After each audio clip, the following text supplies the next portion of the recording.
please turn in your neighbor. By orders of the governor, it's the right thing to do.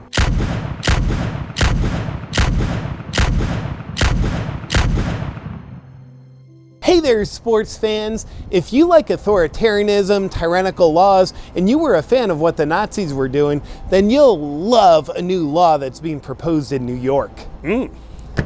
If you thought California was leading the way in destroying democracy, New York has stepped in and said, hold my beer. Because on January 5th, the New York Senate is voting on Assembly Bill A416, and if passed, it would give the governor the right to imprison anyone that the governor deems a significant risk to public health. Imprison them without trial on an indefinite basis. Yes! I wonder who would be deemed a public health threat. If you haven't been compliant, we will find you and imprison you for your protection. Oh, and for specificity, they don't actually have to be a public health threat. They just have to be deemed a public health threat. Legalese that makes the whole extermination portion of the agenda a little easier, if you know what I mean. Not only that, but the law allows the governor to hold said persons in a medical facility or any other facility that they deem appropriate. Any other facility? That rhymes with concentration camps and gulags, doesn't it?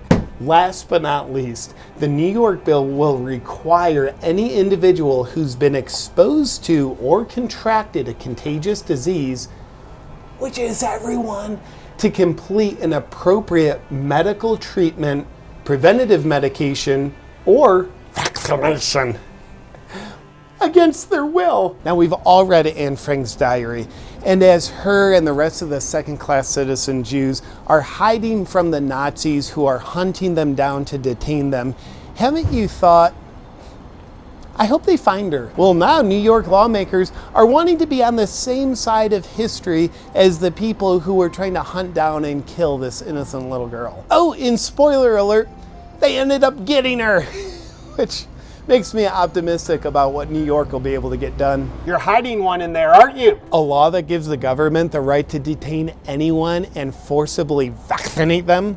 Yes, please. Was this law written by the Pfizer CEO or Fauci?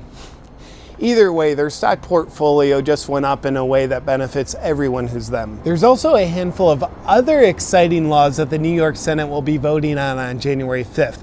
But before we get to those, does this first one sound too good or too third world communism to be true? Well, it's happening. Let's break it down. Number one, it allows the governor to detain anyone who they deem to be a public health threat, completely taking away their freedom and liberty. No warrants, no judge, no jury, or actual threat to public health necessary. Just the governor saying there's a threat to public health. These people will infect you and your family. They're very dirty. So the governor would be favoring absolute obedience to their authority as opposed to individual freedom. They'd be exercising complete control over the will of others. Now, if that seems similar to the definition of an authoritarian, it's not. It's the exact same definition. But it's different than that because it's the same. Mr. Miyagi, yeah! Number two, the bill would require any individual who's been exposed to or contracted a contagious disease to complete an appropriate course of treatment, preventative medication, or vaccination. This part violates that pesky Nuremberg Code, which states the voluntary consent of the human subject is absolutely essential. But that's okay, because the Nuremberg Code was just the result of the Nazi trials in order to prevent the atrocities that the Nazis committed from ever happening again. And I think New York here is just looking to prevent the prevention, which to me sounds like preventative medicine. But let's just remember this. All those evil authoritarians throughout history doing the same thing as New York, they were just enacting senseless evil. But New York is enacting evil for your protection, eliminating threats to public health. Like, the Nazis didn't get the public to stand by while they detained Jews because they said, we hate these people and we're doing evil so we can have complete control. No, they convinced them that the Jews were a threat to public health. These people are like rats. Round them up and lock them up. Well, I guess New York's doing it the same way that the Nazis did it. But all those other evil authoritarian regimes, New York's completely different from them. You're probably saying, all that sounds amazing, but what other bills will the New York Senate be voting on come January 5th? This bill mandates forced COVID shots in order to attend school. Coercion? I can't remember if the Nuremberg Code forbids coercion or mandates it. This bill forces all adult records into a state database. Now, it might violate HIPAA laws, but how else are we going to know who the governor should detain and imprison without trial unless we have this bill? This bill is forced COVID shots for college, which means it's also masterfully using the Nuremberg Code as toilet paper. This one's forced flu shots to attend school, preschool, and daycare. Stupid Nuremberg Code again. But do you know how profitable it's going to be to mandate more pharmaceutical products to protect a young population that has the lowest amount of risk? You might say it's mandating more shots, but I say it's mandating more profits. So quit being such a pessimist. By orders from our governor, you are under arrest. Come out with your dirty, infected hands up. This bill eliminates religious exemptions for work in college, as it should be, because under communism rule, any religious right interferes with your ability to be ruled over. So it's nothing personal, so don't even worry about it. This bill eliminates the parent's right to consent once a child reaches the age of 14. Your child belongs to the state now. I think we can all agree that parents shouldn't have a say in how their children are raised or what's injected into their bodies. This bill eliminates the parent's right to consent for STD shots for children of any age. This is not only profitable, but also makes us curious why the authoritarian left is so intent on viewing children as sexual objects. And New York Assembly member Patrick Burke also has an exciting upcoming bill that would eliminate unvaccinated people's access to health insurance. If their immune systems have them healthy the way they're not supposed to be, then they don't deserve health care or food. If you tell us where they are, the governor will look very favorably upon you and your family. Wow, these are all exciting changes coming down the pipeline in New York.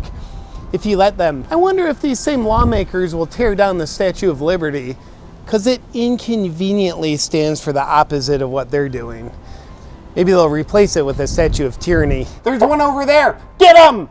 Real quick, my friend, from my heart to yours, if you ever wondered what you would do, like during the civil rights era that sought to end segregation from society, or wondered what you would do during Nazi Germany, what you are doing today is your answer to that question. We can look back at Germany in the 1930s and see three groups of people that ended up being on the wrong side of history. State officials implementing and enforcing unjust laws, citizens who turned in their neighbors, and citizens who stood by and did nothing as they watched the innocent be harmed. And the people who were on the right side of history in those days were the people who stuck to their values and principles related to freedom and human decency. They exuded bravery instead of taking the easy way out, and they disobeyed unjust laws and mandates in order to do what their heart knew was right. Gandhi and Martin Luther King Jr. were two great men that proved to be on the right side of history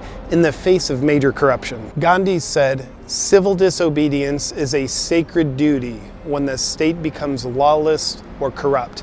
And Martin Luther King Jr. said, "One has a moral responsibility to disobey unjust laws." So here's a question. Which side of history are you choosing to be on? The side that inflicts harm on the innocent, like Anne Frank? Or the side with Gandhi and Martin Luther King Jr.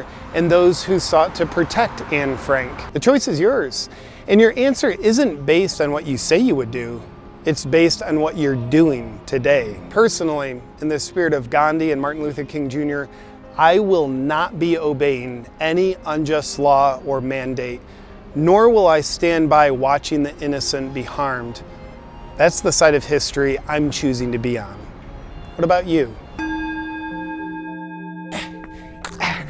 I want to thank the sponsor of today's video, Magnesium Breakthrough. by Bioptimizers. There's 4 things that I care most about in life: my family, Mother Earth, Mars, and Magnesium Breakthrough. Why is that, JP?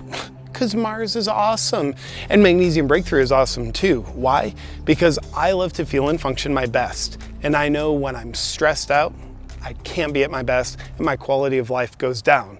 But Magnesium Breakthrough is a simple way to effectively reduce your stress levels. A lot of people don't know that one key nutrient, magnesium, can effectively reduce your stress levels. But here's the deal. A lot of people would say, well, JP, I eat food that has magnesium. Well, unfortunately, with depleted soils, most people are magnesium deficient, and a lot of vitamin mineral supplements only contain one weak form of magnesium. But to reduce your stress effectively, you need all 7 forms of magnesium, which Magnesium Breakthrough delivers. If you want to feel like crap and reduce your quality of life by getting stressed out, please avoid Magnesium Breakthrough. But if you're someone who wants to improve the quality of your life, reduce your stress, get great sleep, and feel amazing and have a good mood, you can check out Magnesium Breakthrough. Just go to magnesiumbreakthrough.com/JP. And please use the discount code JP2021 for a healthy discount. It's part of my daily routine, and I think you'll love it too.